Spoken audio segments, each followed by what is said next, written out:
I do not care if you think I'm selfish. Fuck you. Thank you. Sharpay was never the villain. You can pick your parents.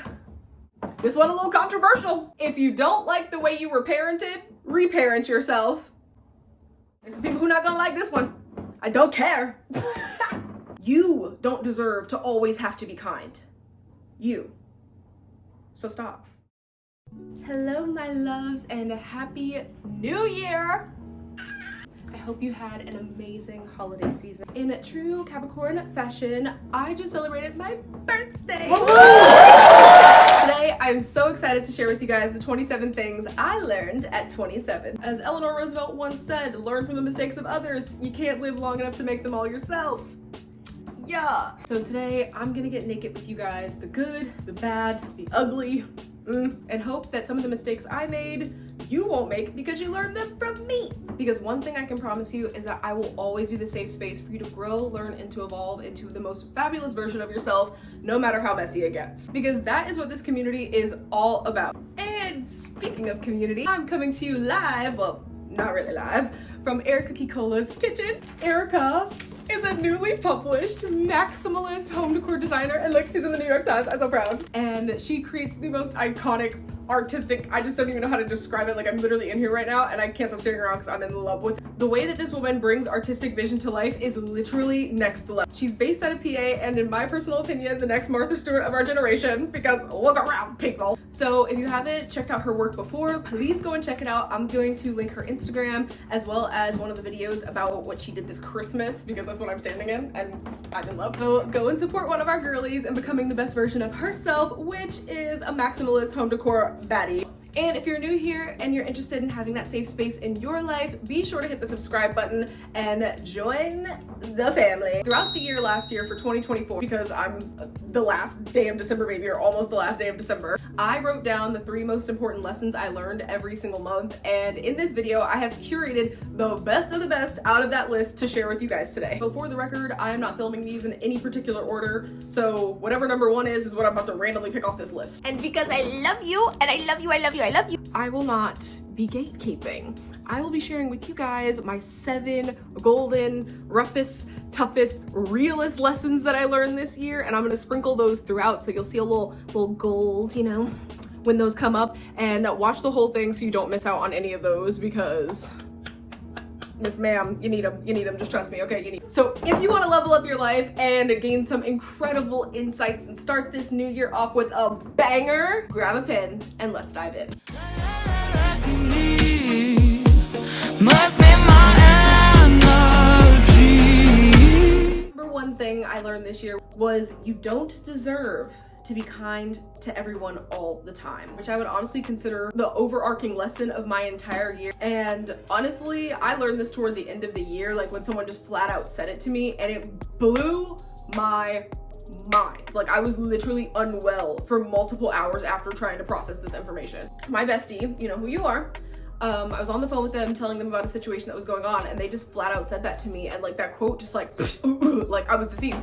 Because I always had this mindset that like I deserve to be kind to someone else, like even when they're mean to me, I deserve to be kind. That's just literally not the truth. Like, there are times in your life where you deserve to not be kind. You deserve to be angry. You deserve to be sad. You deserve to be mad. And like, the spectrum of emotions that you feel are totally valid, and you do not always have to be kind to other people when they're literally awful to you. I learned this lesson over and over and over again all year long, but it wasn't until it literally was said to me that I was like, oh, dip, like, no, I don't deserve to be kind all the time. Actually, me being kind all the time is being mean to me, is hurting me for the fact that I'm not allowing my feelings to be valid in any given situation because I'm focused so much on not hurting their feelings or making them happy. Like, we're not doing that anymore. So just know, baby girl, you don't deserve to always have to be kind. You. So stop. This one was a toughie. It was a toughie, but it also was a goodie, but it was a toughie. Some friends are not meant to be your friends forever. And they can be your best friend for a phase of life, but that phase of life does not have to be forever. Because at the end of the day, your old friends and your best friends are not always necessarily the exact same thing. And this year, we're gonna be in an era of putting people where they go. And when someone is an old friend, but they are no longer a good friend, they're an old friend, but they are also a bad friend, that person is no longer your friend. And that takes a certain amount of acceptance to get there and to recognize it and to see it for what it is. But when that is the truth, it's up to you to stop hurting yourself and to let them go. So, old friend does not mean best friend. Your best friend is the friend that is the best to you and that you are the best to. Know the difference, baby. Know the difference. And that one kind of leads me into the next one, which is you deserve reciprocation. I'm still struggling with this like right now today, honestly, and it's not about being reciprocated. It's about knowing that you deserve reciprocation. You deserve to be reciprocated in all relationships. I feel like a lot of times we associate this mindset or this thought process or this understanding with romantic relationships, but this applies to every relationship in your life. I'm talking mom, I'm talking dad, I'm talking siblings, I'm talking best friends, boyfriends too, relationships, you know, boyfriends, girlfriends, they, thems, I don't know the word for that in girlfriend form, but you know what I'm talking about. Like, you deserve to be reciprocated in all areas of your life. And when you're not being reciprocated and it's unbalanced, it's up to you to check that and see if that person is willing to make the changes to hear you and to love you enough to adjust, or if that's a person that needs to be let go because they're just draining your life force and your energy and your resources and your kindness. Snippy, snippy, snippy, snippy. Yeah. Biggie, biggie, biggie. This is nice little golden rule right here, okay? The less time you spend on your phone, the more valuable the time you spend on your phone becomes. Honestly, that applies to everything in life, but I learned this through the use of my phone. Last year, if you guys haven't watched my previous videos, I went through a digital detox for an entire week.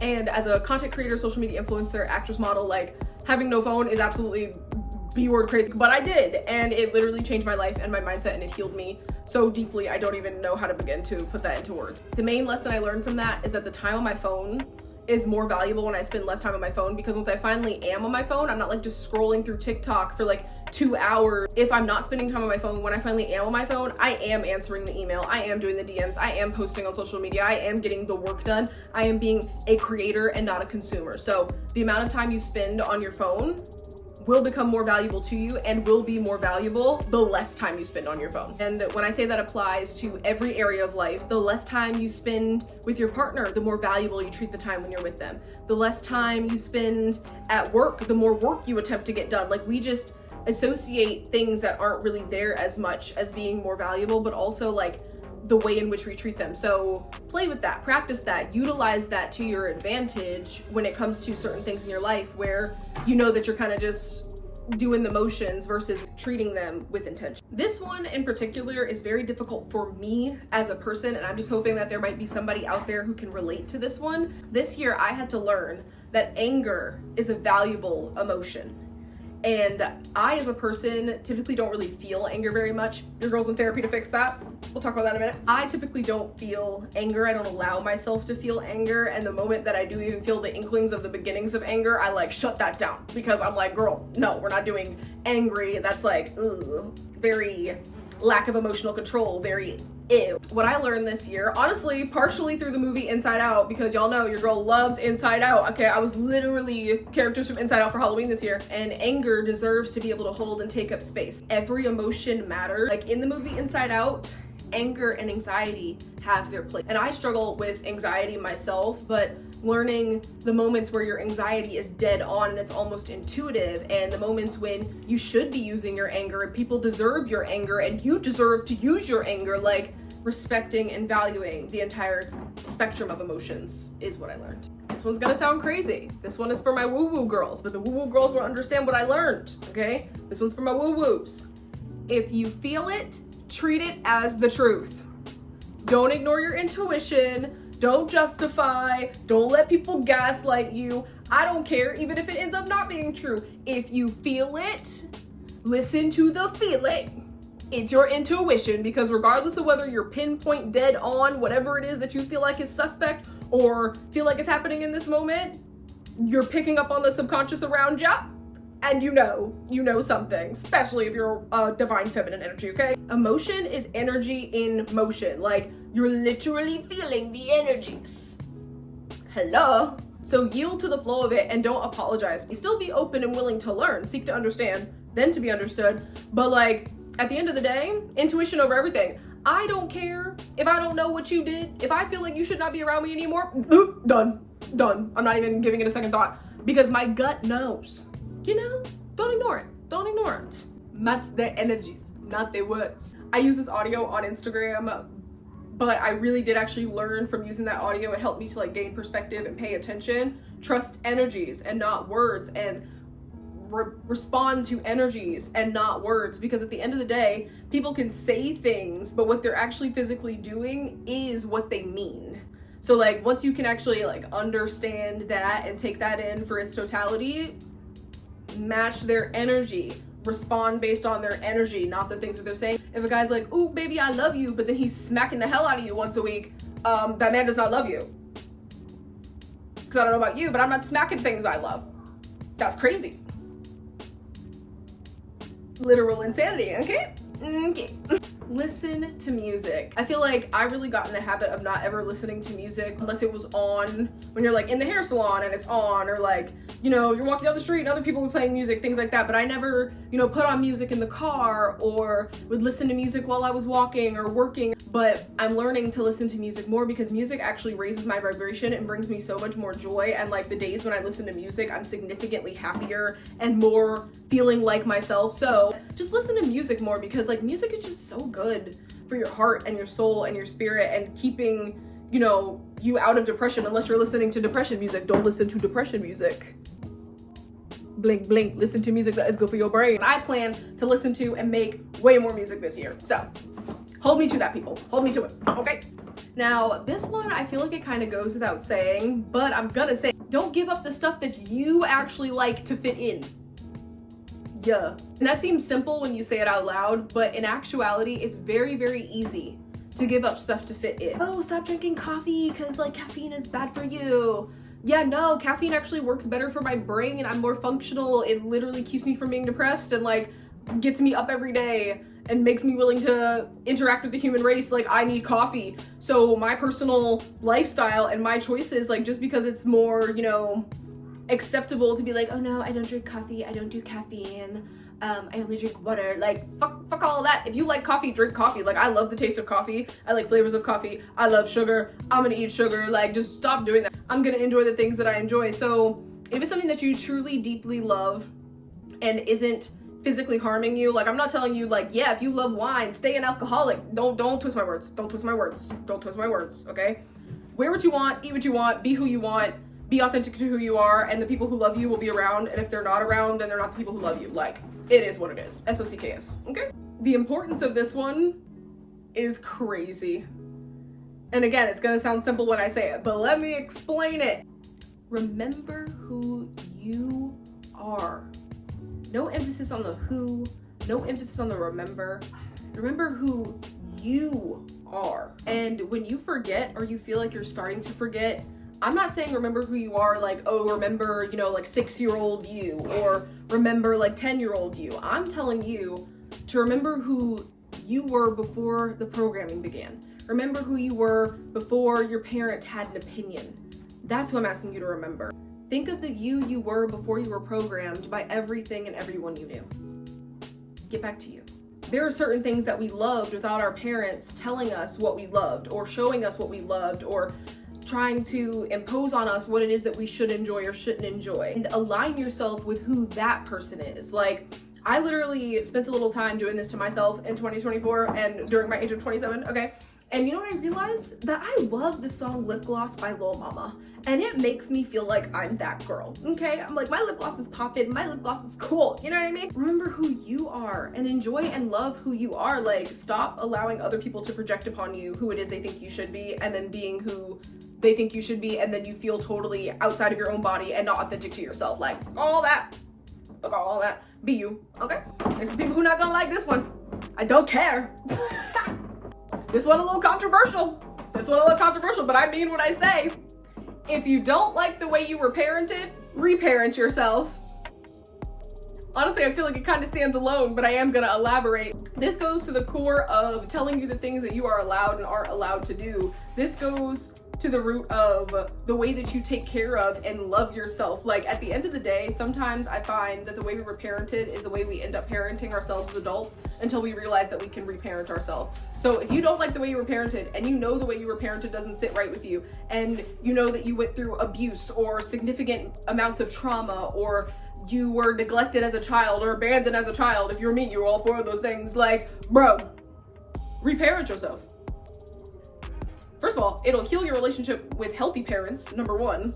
And number two, it'll heal your relationship with you, because if you start treating you the way your parents have been treating you your entire life once you're an adult, you'll be hurting you too. You're breaking trust in the relationship dynamic with you too. And it's not just like the physical, like for those of you who have gone through, you know, physical traumas with your parents and stuff, like it's not just the physical, it's also the mental trauma that you endured. Like, I know me personally, from some of the stuff that I've had to reparent, I'd be gaslighting the hell out of myself all the time inside my own brain, because that's what I'm used to. And that's the environment I had grown accustomed to. Like, we had to reparent that shit. Again, therapy. But seriously, because also the way you reparent yourself will heavily inform the way you will end up parenting your children if you don't have children already. And also, if you already have children, if you reparent yourself truly, you will also begin to parent your kids significantly better. Reparent your shit. I reparented my shit and I'm doing a whole lot better. Reparent yourself.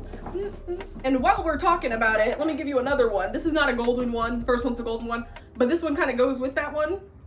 Also controversial. People are not gonna like what I'm about to say. You can pick your parents. Yeah, I said it. Like, there are so many people who have genuine, loving, kind hearts, who are parents, who have parented children, that when you tell them your story, when you share with them who you are, and they've seen you grow up, or they haven't seen you grow up and they've only known you as an adult, will want to take on that parental role in your life if there's a space for them in your life. And in my own experience, like, I literally have like my LA mom, and you know what I mean? Like, I have people in my life who have shown me what positive parenting is. Like, I know I'm going to be a better parent when I'm older because of the other parents I have now allowed into my life as an adult, who saw the child that I was, or the young adult that I was. Like, they met me as a young adult, but they saw the child that I was, or the upbringing that I had, and they chose to be parental figures in my life. Like, at the end of the day, you can pick your parents. And I know there are gonna be a lot of people who are like, you can't pick your parents are your parents, and that's who gave you life. But like, you mean to tell me that an adopted kid or an adoptive family isn't congruently together because of the fact that they chose one another? Like, no. So you can also do that in your adult life. And you can also repick your own parents. If you grew up without one of your parents and you get to know that parent and you guys heal your relationship, I did that. That's a whole lot of work. I'm not gonna lie, it took like 8 years, but here we are.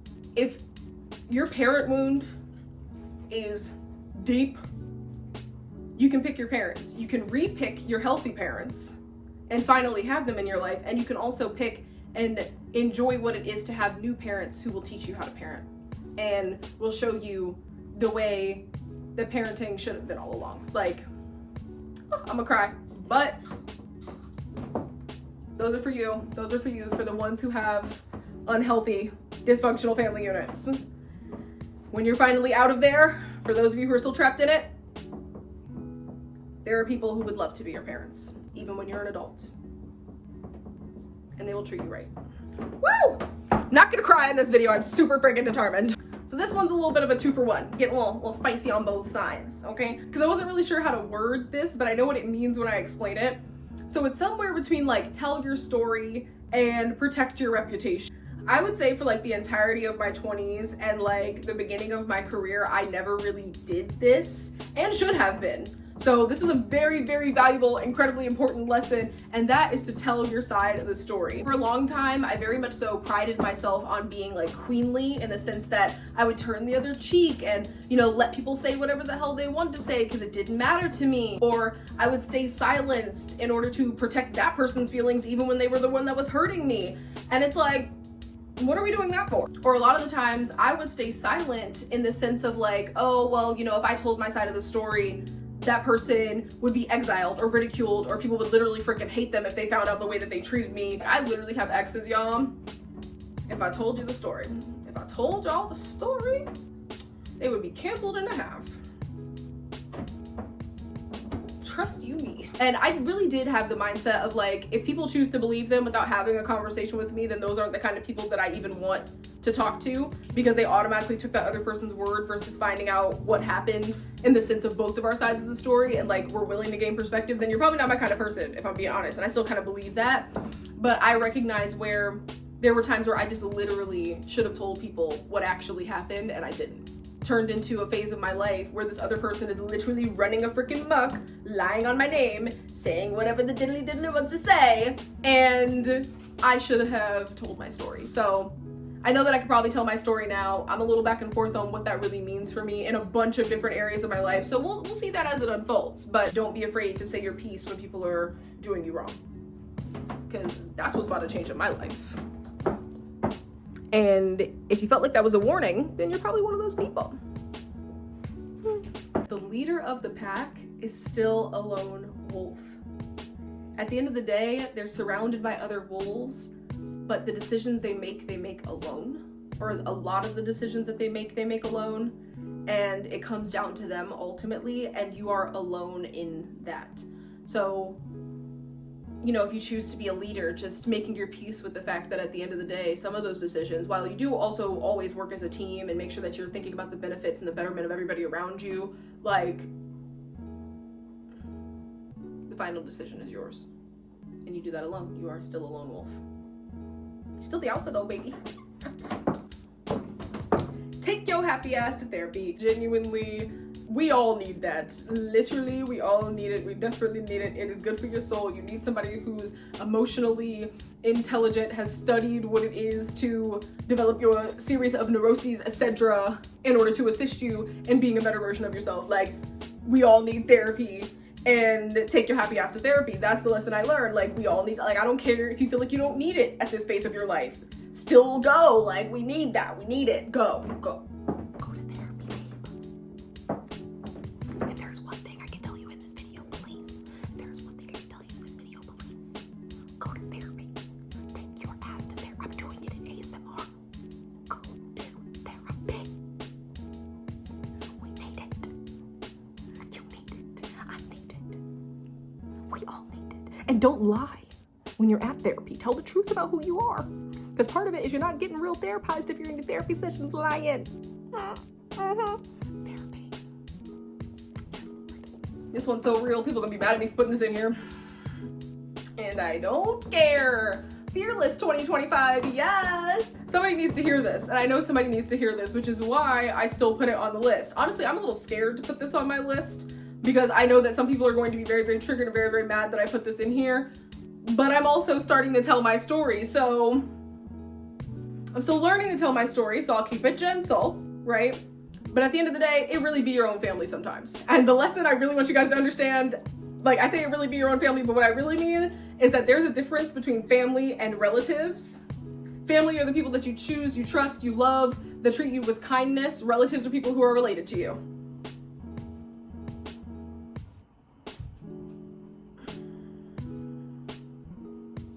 Woo! TikTok is about to get banned, and I had family members who were in my face rooting for TikTok to get banned when they know that that's how I make my money, is my largest platform and the thing that I've been growing for the past, since 2019, 2018. It really be your own family who be looking for your downfall. I've literally had relatives who've made troll profiles. I know exactly which relative it is, by the way.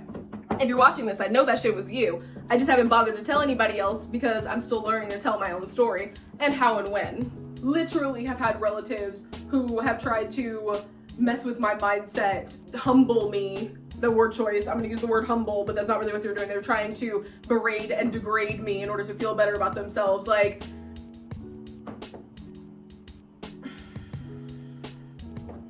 start putting people where they go. Put people where they go. Are they your family?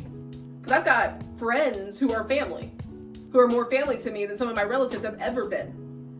Who are your family and who are your relatives? Just because they are related to you does not mean they are your family. And you are not required to treat them as family. Put them where they go. This one is Be Sharpay Anyway.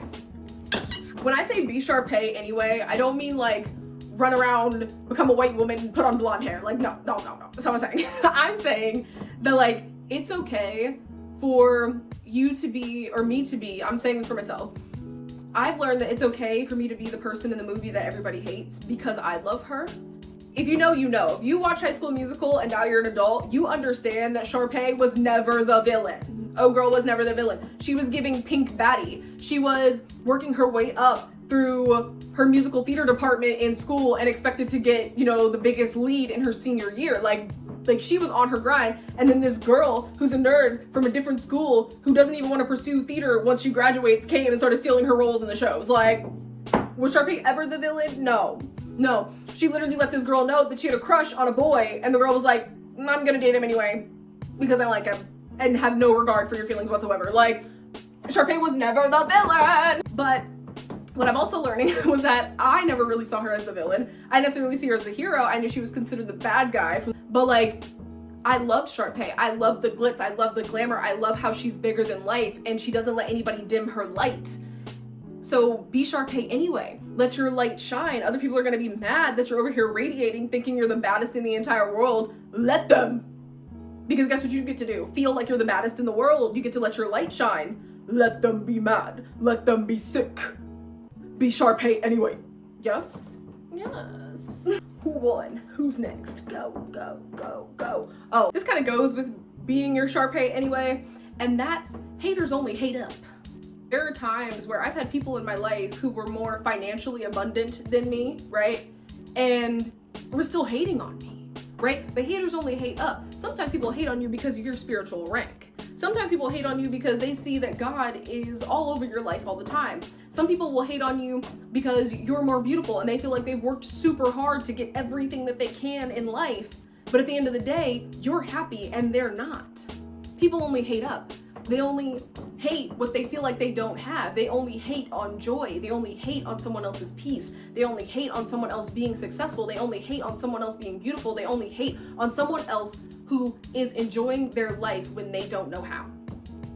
Haters only hate up. Let them hate on up. Stay up here. Love this. This one I already knew this lesson. I would say this year I learned this lesson. Your worst is someone else's best. Now, I learned this on multiple levels throughout the age of 27. I think that this lesson was core to me understanding what it is to be grateful even at your worst, but also just to recognize that at my worst, like the worst for me, I still had a roof over my head. The worst for me, I still had water to drink. I still had food in my belly. I still had, you know, people that loved me. I still had incredible supporters, like even at my absolute worst, still had everything I needed. And at one point in last year, I had a friend who had posted, she's like a weightlifter girl, you know what I mean? Like she like does that. She like, you know, I don't sport, I like stretch, you know, but she like, you know, but she had posted this video of her body basically like giving out after doing the fourth one. And she was like, oh, like I just wish I was so much better or whatever. And I literally sent her a message and I was like, girly pop, this was incredible. What do you mean you wish you did better? I was like, I can't even do a push-up. What you talking about? Like, girl, you over here, you know, like weightlifting, you know? And her worst would literally be me on my absolute best ever in my entire existence. And that just goes to show you that there are probably areas in your life where you feel like you are the worst, but your worst is someone else's best. So just have gratitude for your absolute worst. Like the simple fact that at my absolute worst, I still had, you know, everything that I needed in that time is a blessing in itself. So be grateful for rock bottom because it'll really show you what your worst can be so that when you finally do have your best, there's an overabundance of gratitude to have. Like, I don't even know how to put it into words. The next one is some real, like, you gotta listen to the words. Listen to the words I'm saying, okay? Everything is a choice. And once you decide, that's when everything works out. So like we all know, like life is choices. Everything is a decision. We're all making choices. They've been saying that to us since kindergarten. Like it's a choice. You're making choices. Make good choices. I feel like enough credit doesn't go to decisions and deciding. And I said this in a previous video. If you guys have not joined the Monet Mentality Challenge, I will link that. Go and watch that video because it has me, you know, explaining this super duper in depth. But for right now, my lesson was in decision making versus recognizing you have choices. Once you decide something, that's when it'll all start working out. I did 75 hard. This is where this comes from. And when I decided to do 75 hard, I decided to do 75 hard. I was like, okay, I'm gonna go every single day for the next 75 days, all these tasks, and I'm not gonna break. Like, I literally made a choice. And then I woke up every single day and decided that that day, those activities were gonna get done no matter the other circumstances. I don't care what the hell's going on. I decided I'm gonna do all these things. All these things are gonna get done before I lay my head to bed. Truly making that decision and deciding is what made the difference, because if it was still a suggestion to me, or if it was still something that was an option to do, then it would have been an option to me, and there would have been days where I didn't do it and days when I opted out, days when I opted out. But when it's a decision, when you've decided, you'll get it done. So like, decide and it'll work out, but you have to really mean it when you decide. And that's the difference between choosing to and deciding. So something that I learned at the age of 27 was that this question cures my anxiety sometimes. If you take a step back from whatever is causing you the beginnings of a panic attack, because this is when you're feeling anxious, not when you're having an anxiety attack. Different. Can't cure that. At least not yet. Haven't figured that out. When I figure that out, I'll let y'all know. Hopefully that'll be next year's video. I step back and I ask, how is God trying to help me succeed? One, it puts in the perspective of whatever this is ultimately ending up for my success. So when you step back and you ask like, oh, like what is happening right now? How is God trying to help me to succeed? Like, there are things that I ask for. I ask to be a better sister, a better friend, a better colleague, a better manager, a better, actress, better model, better singer, better dancer, all those kind of things. And in moments where I'm being tested on, okay, what kind of sister are you gonna be right now? Putting me in this situation so that I can succeed at being a better sister, or I can succeed at being the kind of person that I want to be. Stepping outside of everything, sometimes when you're in an anxious situation and it's like, okay, well, how is God trying to help me succeed? In what ways can I succeed right now? Will lead you on the path of success when you can ground yourself enough to ask that question. So give that one a whirl. It works. You're welcome. Oh, this one is deep. This is deep. This is deep. This is deep. This is deep. Gratitude is something that can only be given and it can't be taken. Now here's the part that's the lesson. When people don't leave you space to give it, that is not your fault. Brother. You know what, I'm gonna try and share this example again. I'm still learning how to tell my story and I still feel anxious about telling my story, especially if any of you have, endured trauma from a person, that it's like hard to talk about them in any capacity, even when you're trying to tell the stories of your life. My therapist about this recently, shout out to her. I graduated and a parental unit that I have, as you guys know, I have lots of parents. A parental unit that I have snatched my diploma out of my hand and was like, thank you, that's mine. Always wanted the opportunity in my life that when I graduated to give your parent your diploma and like put the gown on them and say like, oh my God, like thank you so much for making it so that I could graduate, all that stuff. But that wasn't afforded to me. That person didn't leave space for me to give gratitude, and then wondered why I was ungrateful from their perspective. That's not my fault. One, the true lesson in the fact that gratitude can't be taken. You can give gratitude, but you cannot take gratitude away from somebody.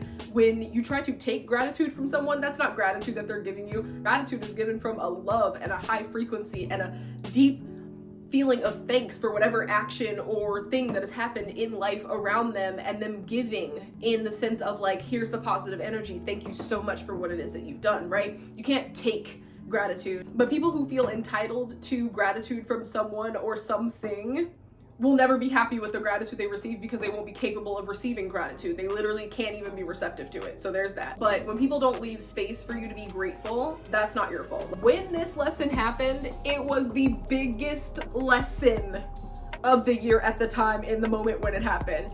And that, ladies and gentlemen, is get the ick. Listen to me. Learn to get the ick. It will change your life. Get the ick. Get the ick. Ick, ick, ick, ick, ick, ew, ick. Learn to get the ick. I didn't even know I could get icked out by things. Like, I literally had to learn to get the ick. And once you learn how to get the ick, baby girl, you will never go back. A lot of people say like, oh, the worst thing they can say is no. No. The worst thing they can say is not no. The worst thing they can say is ew. So instead of letting people convince you to settle for less and to not know your worth, like in moments when people are doing things that are starting to trigger that in you, instead get grossed out. Get absolutely grossed out by the fact that they're not treating you the way that you deserve. Just get disgusted Don't get hurt. Get grossed out. So like, I'm gonna apply this to men. Hear me out. This is icky. This is toxic masculine. If he doesn't get your car door, ew. You're the kind of guy who doesn't get a car door. It's all good. You can keep that over there. I'm just no longer interested. Ew. Not, oh, please get my car door. It's really important to me that you get my car door. Like, no, you're not the kind of guy who gets a car door. Ew. You're like, I don't really like being on the phone, so I'm not gonna call. Ew. You're not gonna spend the time to care about me and actively pour into me. Ew. Like, what kind of guy are you? You're the kind of guy who's like, oh no, can't chat. Get the ick. Get the ick. Stop letting these gross ass men convince you that you need to just settle for less. Get grossed out. Ugh. Like, if I say I want flowers all the time and he's like, well, I don't do flowers all the time. I don't like getting flowers. Like, romantic gestures are just so extra. Like, you should know I love you. Ew. What kind of man doesn't buy a woman flowers? Like, you're literally the swill of the earth. Disgust me right now. If there's only one thing you learn from this whole video, girla, learn to get the ick. Get grossed out by terrible behavior. If someone's disrespectful to you and they start being disrespectful and out of pocket and they feel justified in being disrespectful, or if they're being abusive to others, or you know what I'm talking about. Get grossed out by these things. Get absolutely grossed out. Ugh. You're the kind of person who does that? Distaste. Distaste is worse than no. Get some distaste. Use the disgust emoji. Okay? Emoji, emotion, whatever you want to call her. Disgust. She needs to be at the top of the line when it comes to men. She needs to be looking, scanning. Don't be letting joy take the wheel. Don't let sadness take the wheel either. Disgust. Because if he doesn't trigger disgust and disgust like, oh, we like him, guess what? He's not gross. I finally myself learned to get the ick, and it changed the way that I dated completely. And I stopped pouring into men who were not worth my time. Did a whole lot of that in my early 20s. We're not doing that anymore, and you guys are not doing it in your early 20s. Why? Because you learned it from me. Get the ick. Once you've learned how to get the ick, this is almost like the next step, or the lesson that kind of came with learning how to get the ick. Your worth is not dictated by how people view, perceive, or even treat you. Your worth is dictated by how you treat yourself and what you allow. I feel like that one kind of, honestly, it stands on its own. Like, that explains itself. At the end of the day, the way that people view you is not your worth. I think we all kind of have a well-developed understanding of that enough. But also the way that people treat you is not your worth. Like, if someone is disrespectful to you, it doesn't mean that you deserve, or the value that you have is I'm only this much valuable, so they have the right to be disrespectful to me, or they can treat me lesser. No, they don't. Your worth is dictated by you and what you allow. So if you let them treat you like that, then yes, that is the worth. That's the worth that you're walking through the world with, and that is how people are going to treat you and how they're going to perceive you. But if you know your value and you know your worth, it's all about what you allow at that point. So at the end of the day, there are some people who are going to allow their man, I'm going to say something dark, I'm about to say something dark, okay? But there are some people that will allow their man to hit them. There are some women who will hit you the fuck back. It's what you allow. Or, not even to hit you back, there are some women who will just leave, hit me one time and they're out. Why? Because they know their worth, they know their value, they know that they're not going to sit around and allow it to continue to occur. Your value and your worth is based off of how worthy you believe you are, and the things you believe you are worthy of, good and bad. I don't know why I'm about to cry on this one. It's not even a golden rule, but like, it really does mean a lot to me. Asking for help is the strongest thing you can do. It is not a weakness. Asking for help is the most vulnerable thing you can do. And vulnerability is strength. Because asking for help is how you get help, is how you are stronger, is how you actually can tackle your goals sometimes. There are two S's in success. That is a plural verb. There is another S on it. You do not succeed alone. You succeed with the other right people for you. I have nothing else to say. Ask for help when you need help. It's okay. Need help sometimes. Who cares if you need help? Your strength is in your ability to feel secure in asking for help. And once you learn that, can nobody tell you shit. Bow, bow, bow, bow. Now, this one I am personally still learning. I don't think I've learned this lesson. I think I got the lesson at 27. I think 28 is about putting it in practice and truly learning it, like getting it in my body. You have to prioritize yourself. In my life, I have done a lot of putting everyone and everything else first. I've also spent a lot of my life with other people telling me that I'm selfish the moment I put myself before them. And then me feeling like I'm this terribly selfish person and became unwilling to put myself first, ended up putting every single other person first to the point where I let myself go not taken care of. And finally seeing that for what it is and learning that lesson has been a game changer like none other. You have to prioritize yourself. You have to put you first. You have to take care of yourself first. You know, people say it all the time, like, oh, you have to put the mask on your face first before you put the mask on, you know, somebody else or your other kids and everything. And we like to apply that to, you know, like the whole when you're on a plane thing. But when it's happening in real life, I feel like it's almost harder to see. The thing is if you don't prioritize yourself, nobody else will. And people will continue to take pieces and pieces and pieces of you and feel entitled to pieces of you until you decide, put people where they go, until you decide what pieces of you they're allowed to have because you've prioritized giving some of your pieces to yourself. The thing is people who will call you selfish for prioritizing yourself are people who are being selfish with your time and energy. Remember that one. That should have been a lesson by itself on here. I'm happy it came out of my mouth during this though. I understand this conceptually. Have I been doing this in my real life? No. Will I be this year? Yes. Thank you. I'll be learning to prioritize myself. Thank you. I do not care if you think I'm selfish. Fuck you. Thank you. That's the energy, you know what I mean? I hope that you guys have enjoyed the lesson so far. If you have been enjoying everything I've shared in this video, please hit the subscribe button. We've only got 2 more to go. I ended up giving you guys 28 because I am 28 while I'm filming this. So we'll do 27 and 28 right now. I know it says 27 things I learned at 27 because it was, but I'm gonna give you guys a bonus one because I felt like another lesson just came through. So for my 27th one, and this one is the sweetest one, I think.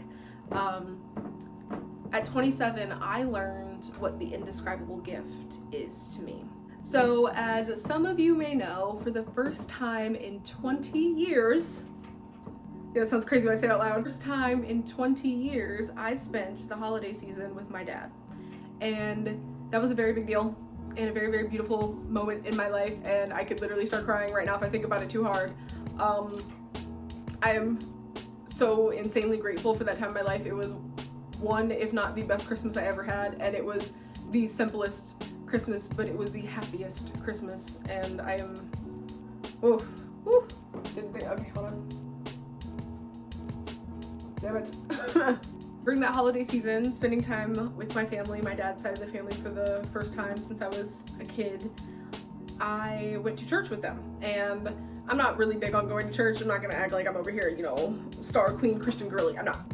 But went to church with them, and at the church service, they focused on 2 Corinthians 9:15, which says, "Thanks be to God for his indescribable gift." During their church service, they had a bunch of people come up and talk about what the indescribable gift means to them, or like what the indescribable gift is for them. And after that service, I really spent a lot of time trying to figure out what the indescribable gift meant to me, or in my life, right, as an individual. And what I really learned and figured out was that the indescribable gift is actually being alive and being here, which, if you want to go into like the Christianity of it, it is like, you know, Jesus Christ giving his life so that I can be here and learn and grow through lessons without fear of like sin condemning me forever, potentially. You know, we're not talking about, you know, Christianity today. I recognize where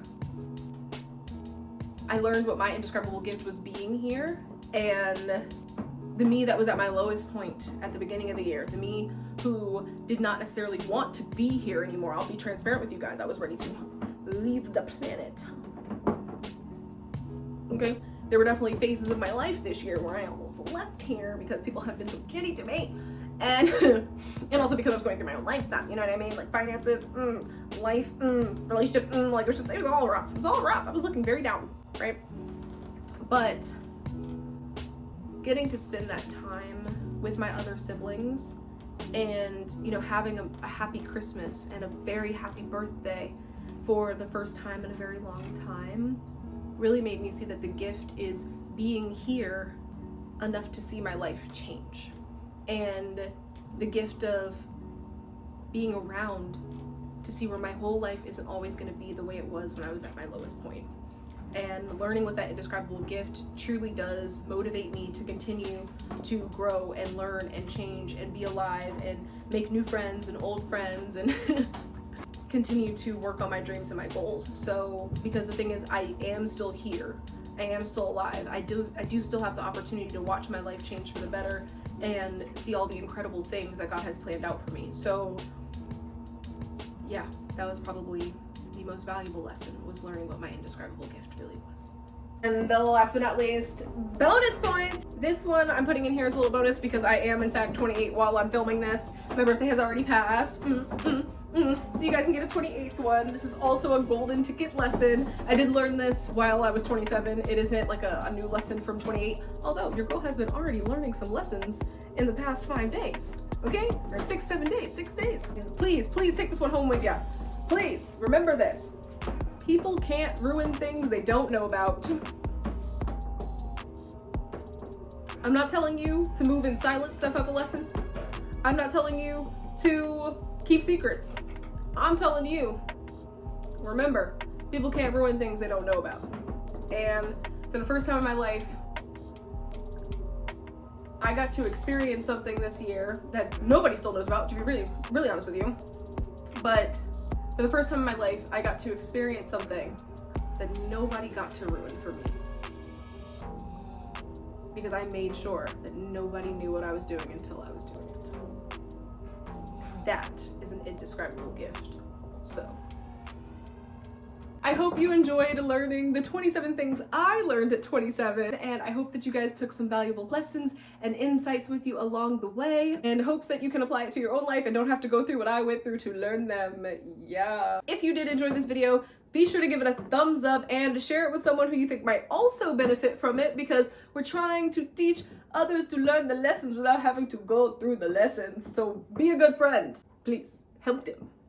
Help each other. And if you want to stay up to date on all of my content, including more videos like this, be sure to hit that subscribe button and click your bell notification, because I'm gonna be honest with y'all, your girl be posting a little sporadically. So if you actually want to see my videos, you kind of have to hit the bell button. Like, let's be honest, I'm a little spazzy. So hit the bell button. I'm one of those people. It's me. I'm not sorry, but I'm sorry, but I'm not sorry. You know what I mean? You know what I mean? Okay. By subscribing, you'll not only gain access to my content, but you'll also gain access to our beautiful community of wonderful people who all want to help to encourage each other to grow and learn and thrive and be fabulous and bougie and bad and all the things, okay? Because we're all about spreading love and light and positivity around here, and I would be honored to have you as a member of my community. So what are you waiting for? Hit the subscribe button, clicky, you know you want to click it. Thank you guys so much again for watching my video. I love you so much. Love and light. Hey. Must be my